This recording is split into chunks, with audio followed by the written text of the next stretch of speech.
창세기 13장 우리 보시면서 오늘 말씀의 제목을 너는 혼자가 되어야 라고 하는 제목으로 함께 은혜를 나누기를 원합니다.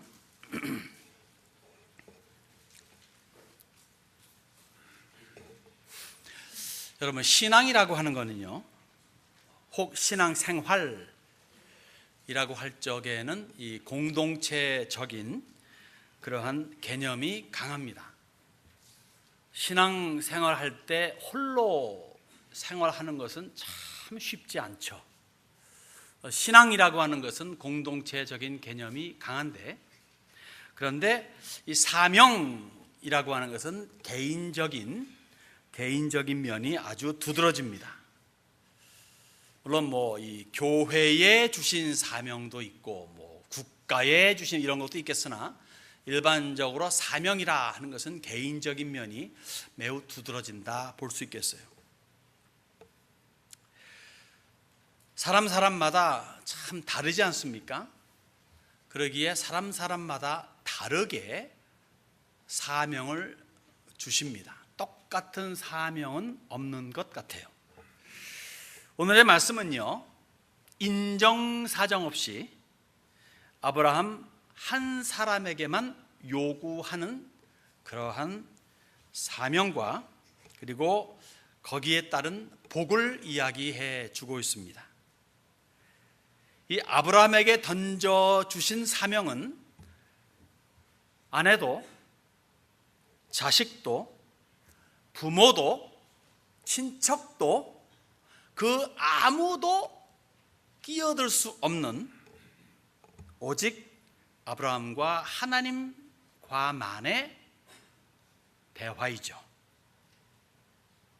여러분, 원래 사명의 본질이라는 게 그런 것 같아요. 원래 각자마다 하나님께서 주신 사명이 있는데 그 본질은 이것과 그렇게 차이가 나지 않는 것 같습니다. 순응하면, 순종하게 되면 이른바 복이 넝쿨채 굴러 들어올 수 있는가 하면, 그래서 자기뿐만이 아니라 결국은 가정도 친척도 사회마저도 좋게 되지만 그렇지 않게 되면은 결국은 피폐해지고 피곤해진다는 겁니다. 여러분, 하나님께서 사람을 다루시는 방법이 참 다양하지 않습니까? 과거에 살았던 수십억의 인구, 지금도 70억의 인구, 앞으로도 꽤 많은 인생들이 태어나고 살겠지만 그 어느 한 인생도 같은 지문이 없다고 그러죠. 그 기적 아니겠습니까? 요 조그마한 요거 얼마큼 됩니까? 여기에 어떻게 그 엄청난 숫자의 사람들의 짐을 똑같은 게 아무것도 없습니까? 그런데 그러듯이 하나님께서 각자에게 주신 사명은 그렇게 다르다는 겁니다. 자기만이 할 수 있는, 자기만에게 주어진, 그래서 나만이 할 수 있고 그리고 나만에게 주신 그러한 특권이다 생각하면은 그 사명은 참 고귀하다 볼 수 있겠죠. 오늘 우리가 보는 부분은요, 굉장히 긍정적인 부분이에요. 사람의 관점에서 본다 할지라도 하나님께서 아브라함과 롯을 다루시는 방법은 정말 최고의 방책이다 라고 우리는 생각해 볼 수 있습니다. 무슨 말인가 하면은, 결국 헤어져야만 한다면, 결국 나누어져야만 되는 운명이라면 이렇게 나누어지는 것처럼 더 좋은 나눔이 어디 있을까 생각해 보는 거죠. 1절에서 13절까지는요 아브라함을 구별하시는 하나님의 그 선하신 면을 우리 엿볼 수가 있는데, 아브라함을 특별히 구별해서 가나안으로 인도하시기 위해서 그의 아비를 죽음으로 떼어내신 하나님이십니다. 우리 지난주에 보았죠? 하란 땅에서 데라가 죽었더라. 아브라함의 아버지 데라가 하란 땅에서 죽었습니다. 그렇게 죽음으로 떼어내신 하나님은 흉년이 들었다고 제 발로 애굽으로 걸어 들어간 아브라함을 재앙을 통해서 다시 가나안 땅으로 돌아오게 합니다. 아브라함 자신에게 임한 재앙이 아니라 아브라함과 관계된 사람에게 엄청난 재앙이 임함으로 되돌아오게 만들죠. 그리고는 우리가 오늘 볼 부분인 마지막 장애물이라면 장애물인 친척을 떼어내는 장면을 우리가 보게 됩니다. 다시 말해서 조카 롯입니다. 1절에서 4절 말씀까지는요, 하나님께서 다시 언약의 땅으로 인도하시는 장면을 보여주죠. 이른바 서론 부분이죠. 제가 13장 1절에서 4절까지 읽을 때 여러분 함께 눈으로 읽어주시기 바랍니다. 아브라함이 애굽에서 그와 그의 아내와 모든 소유와 롯과 함께 네겝으로 올라가니 아브라함에게 가축과 은과 금이 풍부하였더라. 그가 네겝에서부터 길을 떠나 베델에 이르며 베델과 아이 사이 곧 전에 장막 쳤던 곳에 이르니 그가 처음으로 제단을 쌓은 곳이라. 그가 거기서 여호와의 이름을 불렀더라.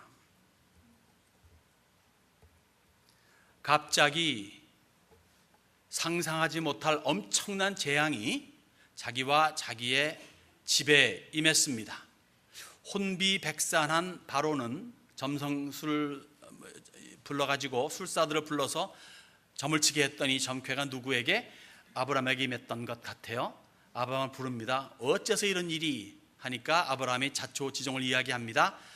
얼마나 그 재앙이 급하고 심했던지 앞뒤를 생각할 여가도 없고 자기의 체면을 생각할 시간도 없이 그래 당장 나가, 지금 나가, 그리고 나갈 수 있도록 그렇게 문을 활짝 열어주고는 온갖 재물과 그리고 노비까지도 더해 얹어준 것 같아요. 본의 아니게 엄청난 부를 축적하고 애굽에서 다시 가나안으로 돌아오는 그런 아브라함입니다. 그러면서 생각하지 않았겠습니까? 와, 이거 나 때문에 바로까지. 그 당시에 바로는 천하를 호령하고 있는 왕입니다. 나 때문에. 보니까 여호와라는 분이 가나안의 신이 아니라 로컬, 이 지역 신이 아니라 유니버설, 우주적 신이네. 를 다시 한번 절감하는 거겠죠. 그러면서 생각을 많이 하지 않았겠습니까? 되돌아오는 길 동안에. 그러면서 아, 그렇구나 하고는 다시 자기에게 처음으로 나타나셔서 말씀하시고 자기가 이 약속의 땅으로 왔을 때 했던 것을 다시 되살리기 위해서, 다시 말해 첫사랑이라고 한다면 첫사랑이라고 하는 것을 이렇게 되살리기 위해서 처음 하나님 여호와께 제단 쌓았던 곳으로 다시 돌아온다는 거죠. 베델과 아이 사이. 거기에서 다시 하나님 앞에 제단을 쌓습니다. 그리고 여호와의 이름을 부르기 시작합니다. 이제 아브라함은요, 이 제단 쌓는 것, 혹 제사 지내는 것, 예배 드리는 것이 이제 일상화 되었습니다. 잠깐 외도한 일, 즉 먹고 살기 힘들다고 애굽으로 들어간 일, 그것은 하나님의 명령에 불순종했기 때문에 당연히 하나님에게서 혼나야 마땅한데 혼은 내가 안 나고 오히려 바로가 났다 이거예요. 바로는 더 깨끗하고 그리고 온유한 마음과 그 다음에 정중한 마음으로 그렇게 행동했음에도 불구하고 바로에게 재앙이 임하고 자기는 멀쩡하다 이거죠. 그리고 오히려 큰 재물을 더 얻어가지고 나오게 되었으니 이거 웬 복입니까? 이런 일이 있긴 있어요. 사실은 우리 삶에도. 이거 웬 복입니까? 행여나 여러분들 가운데서 아브라함이 한 이 행동을 보면서 은혜를 입고 나도 혹시 이렇게 조금 불순종하면 하나님께서 더 큰 복으로 나에게 주지 아니하실까 하고 외도하는 일이 없기를 바랍니다. 혹시 그렇게 한다면 더 큰 복이 아니라 알거지가 될 가능성도 있기 때문에 그렇습니다. 자, 5절에서 13절은요 롯을 떼어내는 장면이 이제 보여집니다. 5절입니다. 아브라함의 일행 롯도 양과 소와 장막이 있으므로 그 땅이 그들이 동거하기에 넉넉하지 못하였으니 이는 그들의 소유가 많아서 동거할 수 없었습니다. 그러므로 아브라함의 가축의 목자와 롯의 가축의 목자가 서로 다투고 또 가나안 사람과 브릿 사람도 그 땅에 거주하였는지라. 아브라함이 롯에게 이르되 우리는 한 친족이라 너나 내 목자나 네 목자나 서로 다투게 하지 말자. 내 앞에 온 땅이 있지 아니하냐? 나를 떠나가라. 내가 좌하면 나는 우하고 내가 우하면 나는 좌하리라. 이 롯이 눈을 들어 요단 지역을 바라본즉 수월까지 온 땅의 물이 넉넉한 여호와께 소돔과 고모라 멸하시기 전이었으므로 여호와의 동산 같고 애굽 땅과 같았더라. 그러므로 롯이 요단 온 지역을 택하고 동으로 옮기니 그들이 서로 떠난지라. 아브라함은 가나안 땅에 거주하였고 롯은 그 지역의 도시들에 머무르며 그 장막을 옮겨 소돔까지 이르렀더라. 소돔 사람은 여호와 앞에 악하며 큰 죄인이었더라. 이미 하나님의 명령이 떨어졌죠. 너는 고향 친척 아비의 집을 떠나. 고향은 떠났는데 아비가 같이 가요. 결국 하란에서 죽음을 맞이합니다. 떠납니다. 그런데 누가 들러붙습니까? 친척 롯이 들러붙습니다. 아버지는 하란에서 죽었습니다. 자의던 타이던 간에 여하튼 같이 가는 사람이 생겨났어요. 그러면 아비같이 롯도 혹 죽음을 당하지 않을까 생각도 해봅니다. 다행히 죽음은 면하죠. 오히려 가장 정반대급부로 가장 이상적인 방법으로 헤어집니다. 서로가 너무 많아요. 너무 부자가 되었어요. 그래서 같이 있을 수가 없어요. 아마 이런 식으로 헤어진다면 불만 품을 자가 있겠습니까? 예를 들어서 한 집에 살고 있습니다. 그런데 엄청난 부를 축적하고 거느리는 사람들이 많아졌어요. 집이 작아요. 그럼 헤어지는 게 더 좋잖아요. 여기 이런 식이에요. 그런데 이때 아브라함의 처사가 참 아름답습니다. 장소의 선택권을 롯에게 줍니다. 롯아, 이 가나안 땅은 여호와 하나님께서 내게 약속하신 땅이야. 그러니까 너가 다른 곳으로 가야 되지 않겠니? 라고 말해도 전혀 하자가 없습니다. 그런데 롯에게 선택권을 줍니다. 만일 롯이 제가 여기 있을게요 하면은요, 빼도 박도 못해요. 하나님은 가나안에 있으라 했는데 얘는 가나안에 있겠다 그러고, 그럼 아브라함 어디로 가야 됩니까? 다른 데로 가야죠. 그럼 하나님 명령을 어기게 되는 거 아닙니까? 근데 아브라함은 롯에게 우선권을 먼저 줍니다. 왜 그랬을까요? 분명히 아브라함은 일단은 굉장히 선한 마음으로 사심 없이 그렇게 말했을 것 같아요. 그리고 그 배후에는 그의 마음속에 이미 자리 잡기 시작한 여호와 하나님이라고 하는 분의 그 무게를, 그 크기를 점차 느끼고 가는 것 같습니다. 다시 말해 하나님의 절대 주권을 점차 인식하고 있다는 거죠. 그래서 하나님을 신뢰하는 마음으로 선택권을 롯에게 주었다 싶어요. 그리고 롯이 결정했을 때 모르긴 몰라도 많은 재물과 또 종들마저도 롯에게 주지 않았나 생각을 가져봅니다. 근데요, 저도 들은 얘기입니다만 10수년 전에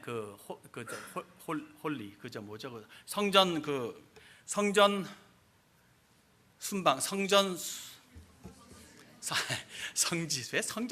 성지순례를 이렇게 인도하시는 여러 번 인도하신 목사님이, 그 목사님 하신 말씀이 기억이 나요. 누구든지 그 당시, 지금도 그렇대요. 지금도 그런데 그 당시에 그곳에서 동남쪽을 바라보면은 거기 이제 요단강이 흐르고 그다음에 저 위에서 밑을 바라보는 케이스가 되니까 바라보면서 녹초지대에 있고 요단강이 흐르고 그렇게 비옥하답니다. 누구든지 제정신 가진 사람이라면은 장소를 택하라면 굴러 간대요. 롯 물론 보았습니다. 여기서 말했듯이 정말 여호와의 동산 같더라 라는 식으로 그렇게 물이 많고 녹초지대이고 정말 이렇게 목축업하기에는 최저의 장소로 보여지는 거죠. 여름은 열 다 그 장소를 택했을 것이다 라는 그 목사님 생각을 하면서 역시 롯도 눈에 보이기에 최고의 지역인 그곳으로 택했다 싶어요. 이미 지금 아브라함과 그리고 롯이 있었을 때 흉년이 임했고 오죽 흉년이 심했으면은 애굽으로까지 갔을 정도의 경험을 이미 하지 않았습니까? 그러니까 당연히 롯은 그곳을 택했다 싶죠.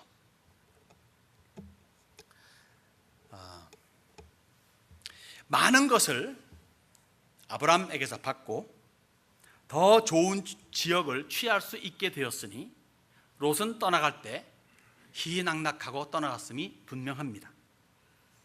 그리고 또 한 가지, 여기 보니까 도시들이라 그래요.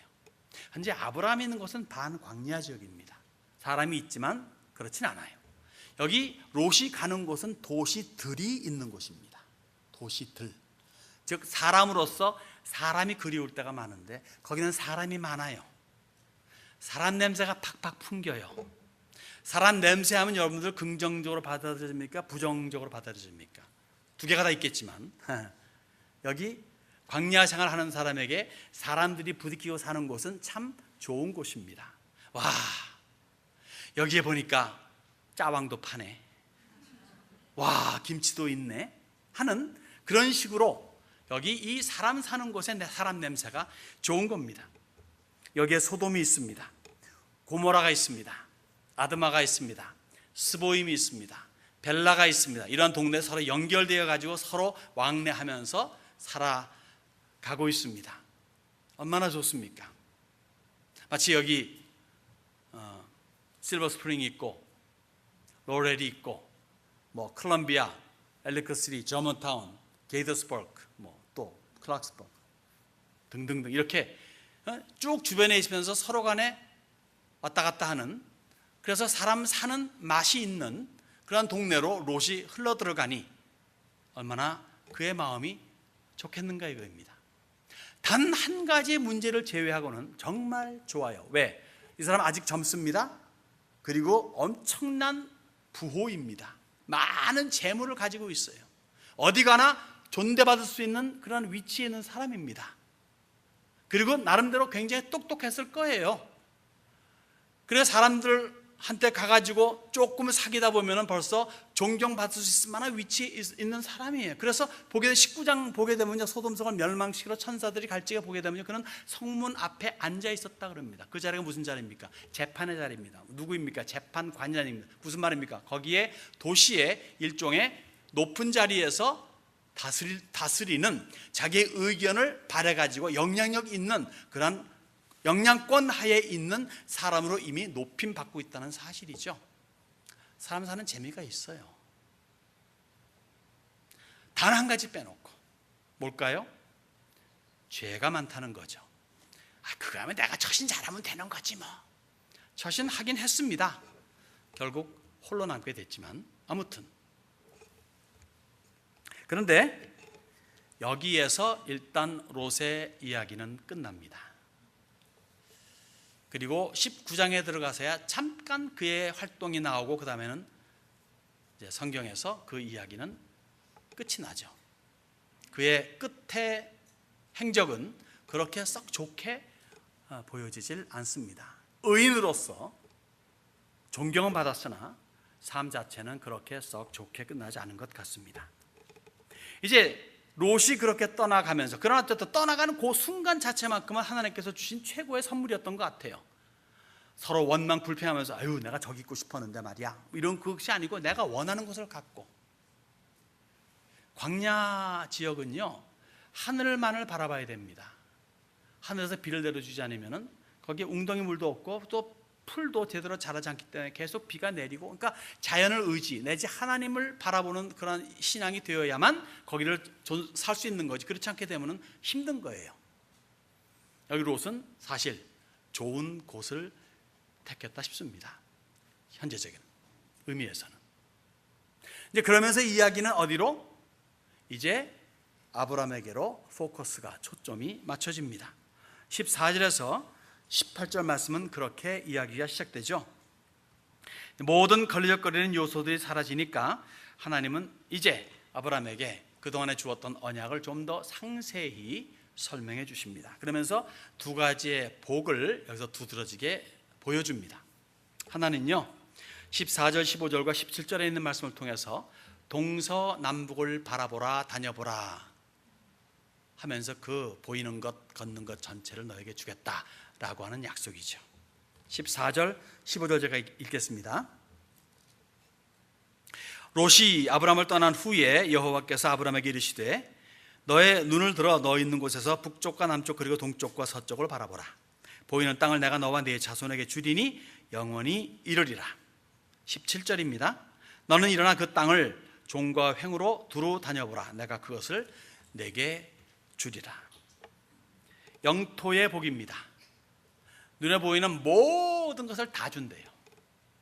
그 당시의 상황에서는요, 엄청나게 넓은 땅입니다. 높은 곳에서 사방을 쭉 보면 다 보이잖아요. 사방이. 지금 여기 뭐 소돔 왕, 벨라 왕, 무슨 고모라 왕, 무슨 살렘 왕 등등은 그 도시 하나만 가지고 있는 왕이에요. 이 사람은 지금 높은 곳에 쫙 사방을 보는 겁니다. 보이는 거 전체를 다 준대요. 편히 말하면 천하를 다 주겠다는 의미입니다. 엄청난 복이죠. 그런데 그 당시로, 그것을 현대로 이렇게 와가지고 지금의 중국 땅이라든가 미국 땅이라든가 등등 나라를 비교해보면 정말 하나님께서 아브라함에게 주신 땅은 콩알 딱지보다도 더 작은 땅입니다. 면적이 되게 적죠. 또 위치는 어떻습니까? 위치는 또 아주 힘든 곳이에요. 교차로이고 접경지역입니다. 언제든지요, 접경지역이나 교차로는 기회의 장소이기도 하지만 여러 가지 위협과 위험 등등이 도사리고 있는 곳이기도 하죠. 가나안 땅은요, 셈과 함의 접경지역입니다. 지금의 아프리카, 아시아, 유럽의 교차로입니다. 강하고 좋으면 아주 좋은 기회이지만 그렇지 않게 되면은 힘든 지역이 그런 지역이에요. 제가 시카고에서 이 사역할 적에 거기에 이제 IIT 대학이라고 있습니다. 그 Illinois Institute of Technology 그런 학교인데 거기가 32가 정도가 되나 그래요. 사우스로. 근데 거기에서 북쪽은 그 당시 얘기입니다. 지금은 저도 하도 오래 전이라 모르겠지만 북쪽은 백인들 지역이고 남쪽은 흑인들 지역이에요. 그래서 이 IIT 대학을 그때 제가 들은 얘기로서는 종종 살인 사건이 벌어지고 툭 하면은 자동차 뒷뚜껑 열었다면 거기 시체가 들어가 있고 이런 식의 이야기가 빈번하게 있었습니다. 그리고 가장 거기서 컨플릭이 많았대요. 근데 거기서 30가를 더 사우스로 내려가 완전 흑인 지역인데 60몇 가죠. 60몇 가, 지금 정확히 65가인지 2가인지 3가인지 모르겠지만 거기가 그 흑인들 지역의 다운타운입니다. 왜 제가 거길 자주 갔냐면 제 아내가 거기서 일했거든요.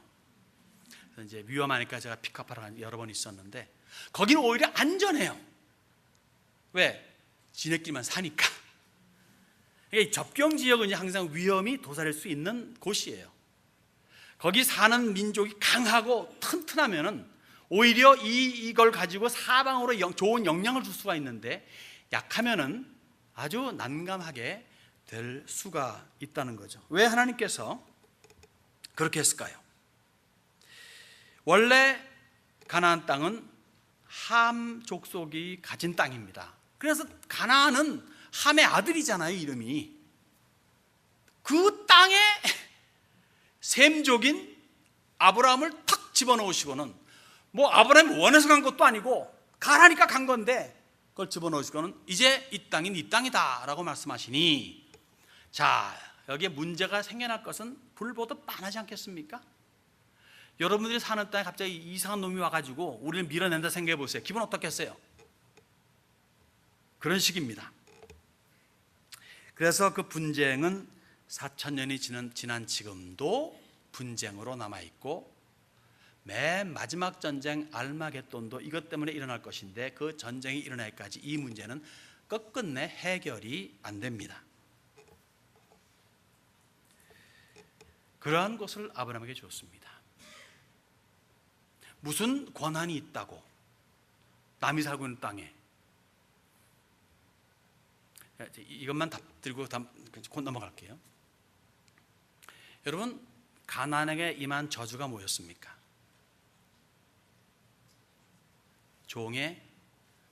종입니다.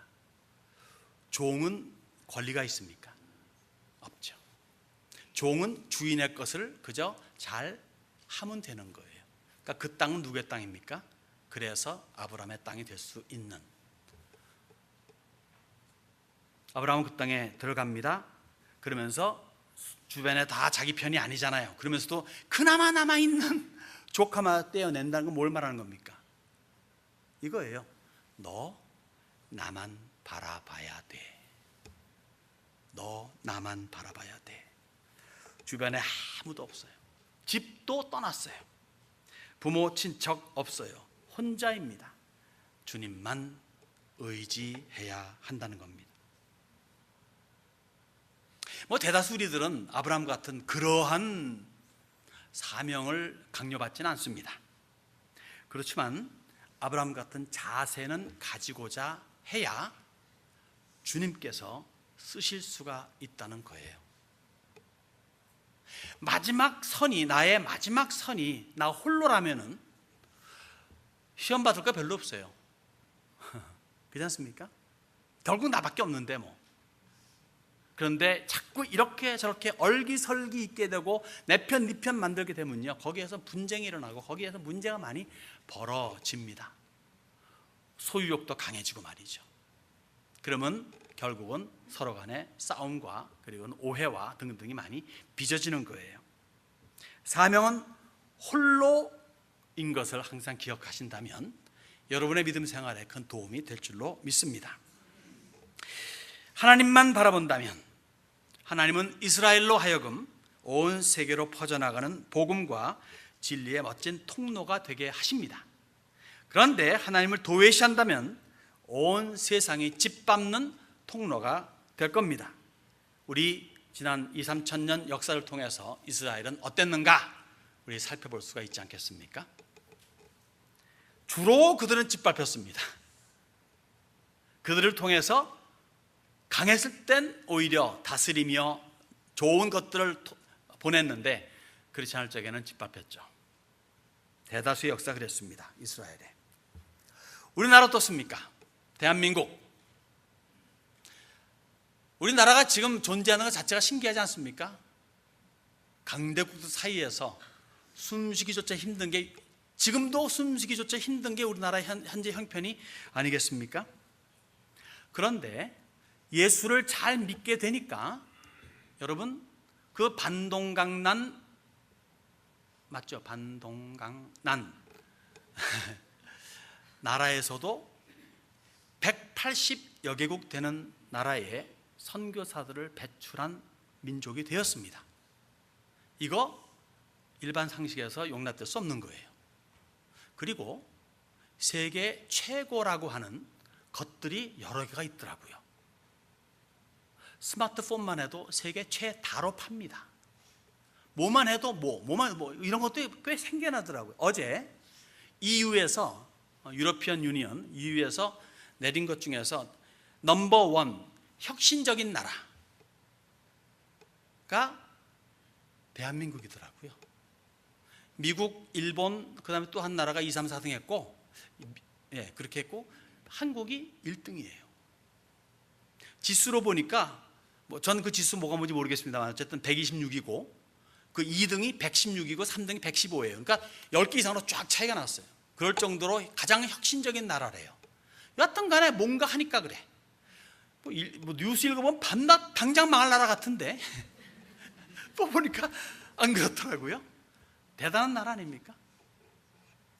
전 아무리 생각해도요, 우리의 두뇌로 같지는 아닌 것 같아요. 우리나라는 참 단합을 잘하는 민족입니다. 개뿔? 이거 욕 아닙니다. 정말. 그런데도 불구하고 이렇게 기가 막힌 나라가 된 것은 정말 하나님의 은혜가 아니라고 전 아무리 생각해도 그게 아니더라고요. 그래서 우리나라는 사실 끝까지 예수를 잘 믿어야만 하는 나라입니다. 그렇지 않으면 또 짓밟히고 그럴 텐데 잘 믿어야 되겠죠. 우리 역시 마찬가지입니다.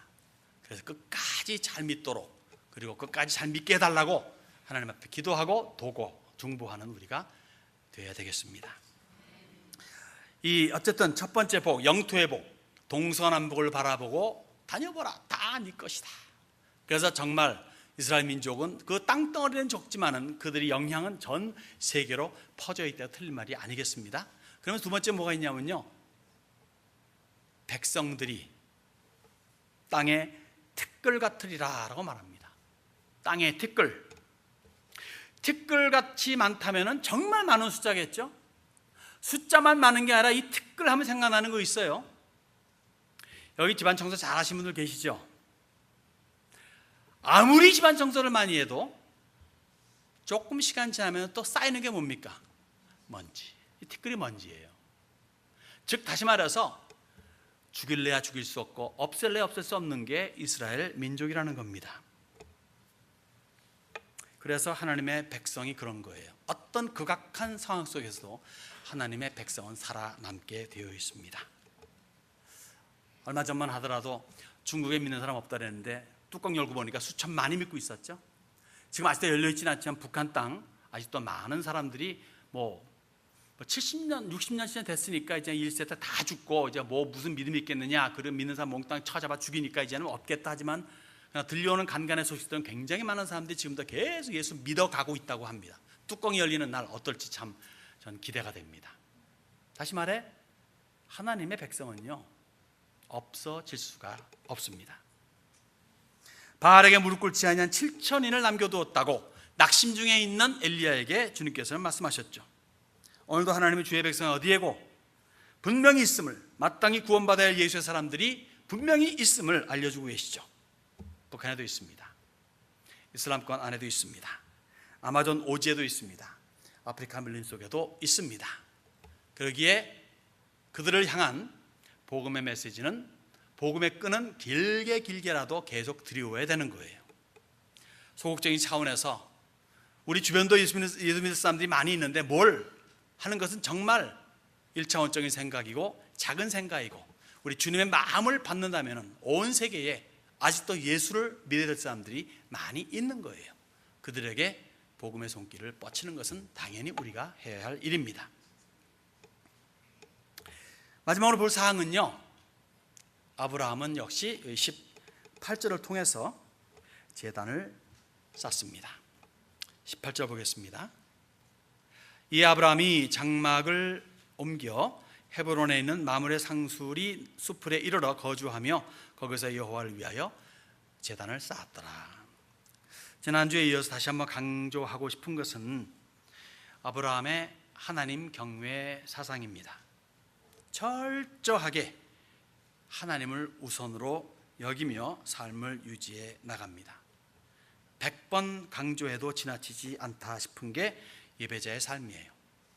저는 우리 모든 세미한 권속들이 한 사람도 빠짐없이 예배를 최우선으로 삼고 사는 날까지 외치고 싶어요. 우리 모두 예배자의 인생을 삽시다 라고. 너무 마음은, 생각은 그런데 현실 속에서 그렇지 못하잖아요.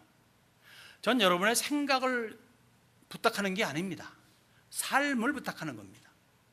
저도 미흡한 점이 있지만 예배자로서 하나님께 최우선으로 하나님을 첫째로 여기며 살아가자, 무엇보다도 예배자가 되자 하는 그러한 것을 제 자신에게도 계속 말씀하고 여러분들에게도 다시 한번 이렇게 부탁해 보는 겁니다.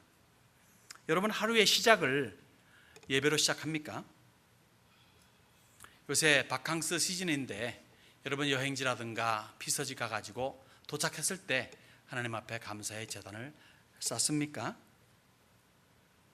피서지에서 주일날을 맞이했습니다. 그 주일날에 여러분들 예배당을 찾습니까? 아예 못 알아듣는 말인데 그냥 스킵하지 오늘만 날인가 하면서 그날 하루를 넘어갑니까? 엄청난 파티 자리에 그 주인, 가장 높은 자리에 누가 앉아 계십니까? 한번 생각해 보시기 바랍니다. 생각 속에 머무는 것은요 누구나 해요. 믿는 사람이라면. 행동 속에서 나타나는 것이 참 신앙이라 여겨집니다. 여러분, 항상 기뻐하고 쉬지 말고 기도하고 범사에 모든 일에 감사라는 그의 명령을, 우리 주님의 명령을 순종하면서 그렇게 영적 제단을 쌓기에 열심히 하는 여러분들이신지 한번 깊이 한번 생각해 봤으면 좋겠습니다. 말씀 마칠게요. 인생은요, 간편한 게 좋아요. 인생 다 살고 온갖 것을 다 경험한 솔로몬이 사실은 그렇게 말합니다. 야야야, 다 해봐야 헛되고 피곤한 것 뿐이요, 여호와를 경외하는 게 최고요 라고 말합니다. 이것은 간편한 단순화 운동이라 볼 수 있겠어요. 인생살이에 걸리적거리는 게 많으면요, 그만큼 피곤해요. 어쩐 일인지 주일날에 왜 이렇게 할 일이 많어? 야, 예배당 빨리 갔다가 빨리 이거 해야 되겠다. 그래서 인생은 피폐해져요. 그렇게 살다 보면은 주님이 멀어지죠. 그러면서 짜증나요. 그 다음에 인생이. 그래서 어떻게 하는지 아세요? 교회 간 게 뭐 있어? 이렇게 나옵니다. 지 잘못 생각 안 하고 몽땅 남의 탓이에요. 그러니까 남 탓 돌리는 사람들 보게 되면 신앙생활 제대로 못하는 사람들이라고. 못하는 것은 뭐냐면 하나님이 첫째가 아니고 교회가 우선적이 아니기 때문에 그렇습니다. 걸리적거리는 게 인생에 많으면 그만큼 인생은 피곤해집니다. 다 버려야 됩니다. 특히 하나님의 사람으로서 각자에게 주어진 사명을 감당함에 있어서는 주변의 여러 가지의 사건들, 하다못해 여러 손길들조차도 도움이 안 됩니다. 과감히 떼어내야 돼요. 심지어 내가 홀로이다, 남편도 아내도 자식도 부모도 없이 나 홀로이다 라는 것까지도 감수할 수 있는 자세를 가져야 된다는 거죠. 저는 사실 그런 자세로 이제껏 믿음 생활을 해왔습니다. 그리고 보니까 다 있더라고요. 그리고 아직도 살아계셔요. 무슨 말인지 아시겠습니까? 다 떨어내니까 하나님께서는 다 붙여주시더라고요. 내가 붙이려고 애를 쓰면 인생 피곤해져요. 왜 그럴 필요 뭐 있습니까? 피곤한 거 주님께 맡기고 여러분 편한 거 택하십시오. 그럴 때 내가 떼어내고자 하고 떼어낼 때 하나님께서는 드디어 사명 감당할 수 있는 능을 베풀어 주십니다. 그 복을 주실 때 그 복을 누리며 행복하게 살고 지고라는 것이 아니라 그 복 가지고 사명 감당을 하게 하라는 거죠. 모든 이들에게 구원을 허락해 주시는 주 예수 그리스도를 알리는 복음 전파 사명자로서의 최선의 삶을 살아가는 여러분들이 되시기를 바랍니다. 그래서 항상 하나님을 삶 속에 의지하고 의식하고 성령을 힘입어 가지고 인류의 마지막 소망, 이 시대의 마지막 소망인 예수님, 그 예수 구원을 외치는 멋진 예배자가 여러분들이 되시기를 주님의 이름으로 축원합니다.